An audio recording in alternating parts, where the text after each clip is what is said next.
মাননীয় মুখ্যমন্ত্রী বাংলা এবং বাঙালিদের তাদের রুচিকে অন্তর্জলির যাত্রায় পাঠিয়ে আজকে এখন বাঙালিদের জন্য কান্না গাইছে।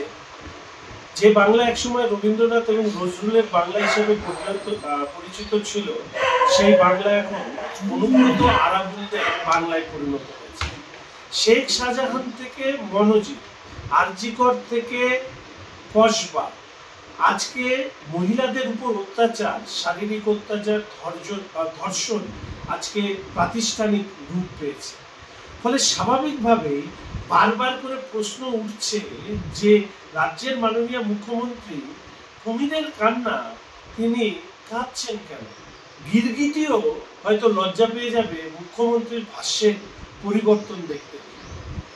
বাংলাদেশি অনুপ্রবেশকারী এবং রোহিঙ্গা তাদেরকে বাঁচাতে গিয়ে যিনি বাঙালির অস্মিতার কথা তুলছেন, আসলে তিনি ইতিমধ্যেই প্রমাণ করেছেন এই রাজ্য ভারতবর্ষের মধ্যে একমাত্র রাজ্য যেখানে তৃণমূল কংগ্রেসের নির্বাচিত জনপ্রতিনিধিরা ভুয়ো পরিচয়পত্র বানিয়ে অনুপ্রবেশকারী এবং রোহিঙ্গাদের ভারতীয় নাগরিকত্ব, ভোটার লিস্টে নাম তোলা, ভারতীয় পরিচয়পত্র ইত্যাদি বানাতে সহযোগিতা করে যাচ্ছে।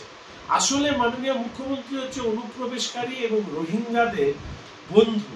ফলে বন্ধুদেরকে বাঁচাতে গিয়ে পশ্চিমবঙ্গের মা বোনেদের সুরক্ষা শুধু তিনি দাও লাগাননি, তার সাথে সাথে বাঙালির রুচিরও যে পতন তিনি ঘটিয়েছেন, আজকে পশ্চিমবঙ্গের মানুষ হিসাবে আমাদের মাথা হেঁট হয়ে যায়।